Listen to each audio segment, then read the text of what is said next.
आज हमने अपना न्यू चैप्टर इंटरबैंड ट्रांजिशन स्टार्ट करना है, जो कि ऑप्टिक्स का मिड टर्म के बाद का पहला चैप्टर है। ठीक है, इंटरबैंड ट्रांजिशंस के अंदर होता क्या है, ये क्या चीज़ें हमको एक्सप्लेन करते हैं, हम अपने चैप्टर में हम क्या पढ़ेंगे, मैं आपको इस वीडियो में ये बताऊंगी।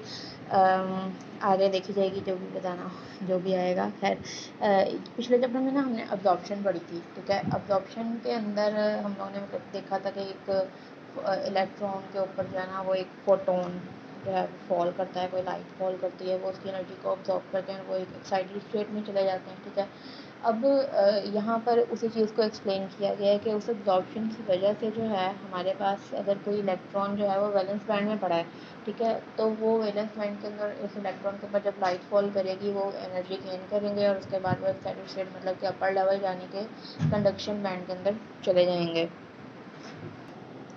अच्छा, तो क्या कहते हैं, हमारी मतलब वो ट्रांजिशन की जो वजह है ना वो असल में वो अब्जॉर्प्शन ही है।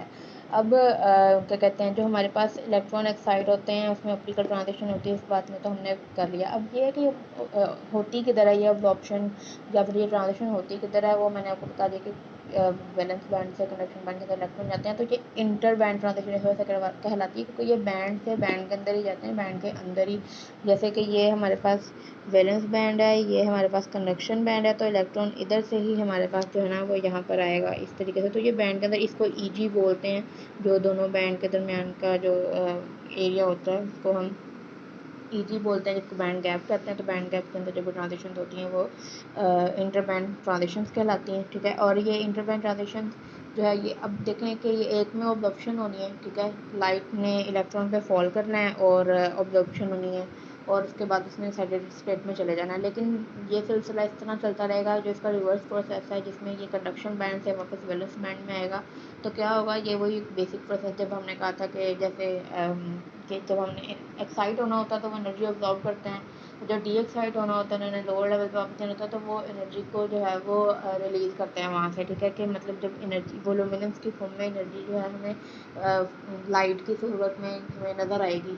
ठीक है, वो एमिट आउट करेंगे अपने अंदर से, तो उसके बाद उसकी एनर्जी कम हो जाएगी और इलेक्ट्रॉन जो है अपने वापस वैलेंस बैंड के अंदर आ जाएगा। ठीक है, उसके बाद है कि हम इस चैप्टर में पढ़ेंगे क्या, हमने इस चैप्टर में ये समझना है कि किस तरीके से अब्जॉर्प्शन जो स्पेक्ट्रम है वो बैंड स्ट्रक्चर और डेंसिटी ऑफ स्टेट के ऊपर डिपेंड करता है। ट्रांजिशन की जो डेंसिटी ऑफ स्टेट है वो और बैंड स्ट्रक्चर हमने इस पूरे चैप्टर के अंदर जो है वो यही करना है। उसके बाद हमारा नेक्स्ट चैप्टर है चैप्टर नंबर 4 एक्साइटोन्स। ठीक है, एक्साइटोन्स को हम स्टडी करेंगे। इस चैप्टर में हमने सिर्फ यही करना है कि किस तरीके से जो ट्रांजिशन है वो डिपेंड करती है, ट्रांजिशन का रेट जो है वो डिपेंड करता है दो चीज़ों के ऊपर, मैट्रिक्स एलिमेंट और डेंसिटी ऑफ स्टेट्स। ठीक है, और इन्हीं की बेस के ऊपर। और हाँ, एक चीज़ और है कि ये ट्रांजिशन हम पढ़ेंगे डायरेक्ट बैंड गैप के लिए, इनडायरेक्ट बैंड गैप के लिए नहीं पढ़ेंगे हम। ठीक है, सिर्फ डायरेक्ट बैंड गैप के लिए ट्रांजिशन रेट पढ़ेंगे।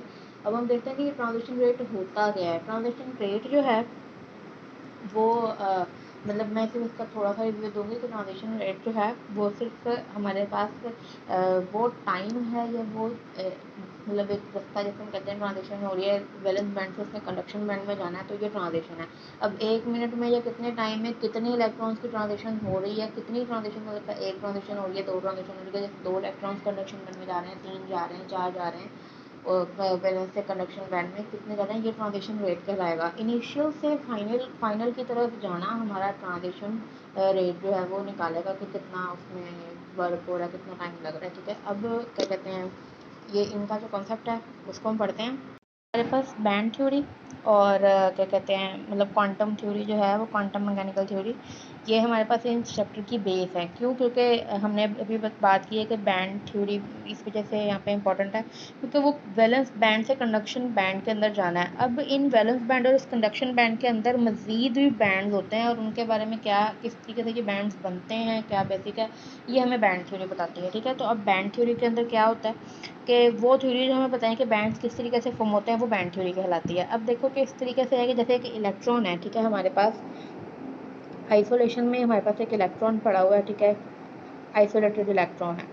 अब वो जैसे ये न्यूक्लियस मैंने बनाया है, इसके इर्द गिर्द जो हमारे ऑर्बिट्स हैं उसके अंदर ये इलेक्ट्रॉन्स पड़े हुए हैं। अब हमने इसको यहाँ पे जूम किया है तो हमने देखा कि ये जो इलेक्ट्रॉन इन लेवल्स के ऊपर पड़े थे, ये कोई ये 2 लेवल मतलब मैंने बनाए हैं यहाँ पे, लेकिन इसके अंदर बहुत सारे लेवल्स हैं, ठीक है। अब इन बहुत सारे लेवल्स के अंदर भी जो है वो सब लेवल्स क्रिएट होते हैं, ठीक है। सब लेवल्स क्रिएट होते हैं, वो इस वजह से वो हमें कॉन्टीन्यूस नज़र आते हैं, पर असल में वो होते डिस्क्रीट हैं, क्योंकि वो इस तरीके से, जैसे मैंने यहाँ पे ऐसा लग रहा है कि जैसे यूँ बहुत सारे ना लेवल्स बने हुए हैं, इकट्ठे बने हुए हैं, कोई इसमें डिफरेंस नहीं है, मतलब असल में इसीलिए तो यहाँ पे जैसा लग रहा है।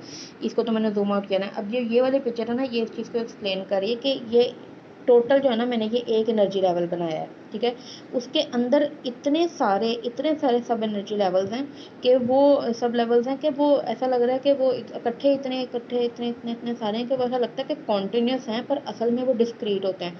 और ये चीज़ हमने पिछले चैप्टर में भी पढ़ी थी कि जो सब लेवल्स होते हैं वो इस तरीके से डिस्क्रीट और कॉन्टीन्यूस होते हैं, वो हम लोगों को स्पेक्ट्रम से पता लग सकता है। ये बात हम लोगों ने 10th में भी 10th या 9th के अंदर मैट्रिक में हमने ये बात पढ़ी है कि जब हम लोगों को वो जो केमिस्ट्री के अंदर बोहर थ्योरी में, कि उसने यही एक्सप्लेन किया था कि दिखने में वो कॉन्टीन्यूस लगते हैं पर असल में वो डिस्क्रीट होते हैं, क्योंकि जब हम इसका स्पेक्ट्रम बनाते हैं तो इसके अंदर वो फ्रिंजेस बन रही होती हैं, ब्लैक और डार्क फ्रिंजेस और कलरफुल, वो जो ब्लैक और वो कलरफुल जो फ्रिंजेस बनती है, उससे पता लगता है कि ये डिस्क्रीट हैं, ठीक है, और कंटिन्यूस में सिर्फ नज़र आते हैं। अब ये जो सब लेवल्स हैं ये बनते कैसे हैं, होता क्या है, इसका कंसेप्ट इस तरीके से दिमाग में रखना है कि जैसे हमारे पास ये एक फोम का टुकड़ा है, ठीक है। फोम है या कोई भी ऐसी कोई चीज़ है हमारे पास, हम उसको दोनों तरफ से पुल कर रहे हैं, ठीक है। तो वो अंदर से स्ट्रेच आउट होती है, तो हमें नज़र आता है कि वो ऐसे ऐसे ऐसे उसके अंदर से ना वो लाइंस बननी शुरू हो जाती हैं, ठीक है। अब वो जितना हम उसको स्ट्रेच करेंगे उतनी वो लाइंस बननी शुरू हो जाएंगी। जैसे या फिर समझ लो कि हमारे पास एक आटा हमने लिया, उसकी डो ली है, ठीक है। वैसे तो वो आटे को हम जब कर लेंगे, मतलब बेल लेंगे या फिर कुछ भी कर लेंगे, तो वो ऐसे बॉक्स सा बन जाएगा। लेकिन जब हम लोग उसको ऊपर और नीचे वाले दोनों साइड से इकट्ठा खींचना शुरू करेंगे तो अंदर लाइंस बननी शुरू हो जाएंगी। वो इसी तरीके से होता है कि साथ वाले एटम्स की वजह से ना, साथ वाले जो हमारे पास नेबर एटम्स होते हैं, उन एटम्स की वजह से हाँ, उन एटम्स की वजह से हमारे पास जो न्यूक्लियस है उसकी अट्रैक्शन की वजह से इधर भी अब चारों तरफ तो एटम्स होते हैं ना, उनकी वजह से यहाँ भी पुल हो रहा है, इधर को भी खींच रहे होते हैं, तो बीच में यहाँ पे ये सब लेवल्स बनने शुरू हो जाते हैं, ठीक है। इन सब लेवल्स के ऊपर अब इलेक्ट्रॉन किसी पे भी हो सकता है, यहाँ पे भी आ सकता है, यहाँ वाली पे भी, यहाँ वाले पे भी, यहाँ पे भी, मतलब अगर मैंने इसमें 4 वैसे ही बनाए हैं तो इन चारों में से वो कहीं पर भी आ सकता है, ठीक है। इसको फर्दर मैंने इसी तरीके से एक्सप्लेन किया हुआ है कि जैसे अब ये सिंपल लेवल शो हो रहे हैं, मतलब कि ये पहला N1 है, N2 है। अब इसके अंदर जो मैंने यू लाइंस बनाई है, इसका मतलब ये है कि ये इसके अंदर मज़ीद सब लेवल्स भी हैं, ठीक है। कि अगर ये 1 2 N1 है, ये N2 है, तो इस 1 के अंदर भी बहुत सारे 1 2 3 4 होंगे, मतलब ABCD होंगे, और ये 2 है तो इसके अंदर भी बहुत सारे XYZ जितने भी हैं वो हो सकते हैं।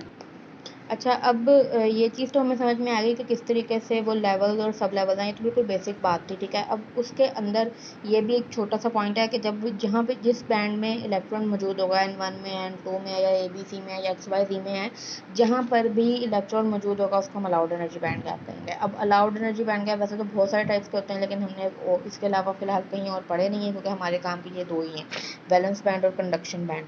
वैलेंस बैंड और कंडक्शन बैंड के ये 2 जो है ना, हमने यहाँ पे शब्द में यही पढ़े हैं, ठीक है, यही पढ़ने हैं कि एक चीज़ इनके बारे में ज़रूर याद रखनी है कि वैलेंस बैंड कभी भी खाली नहीं होता, बिकॉज अगर ये वैलेंस बैंड है, ये कंडक्शन बैंड है, जब यहाँ पे कोई इलेक्ट्रॉन होगा ही नहीं, लाइट फॉल करेगी तो एक्साइट होकर ऊपर क्या जाएगा।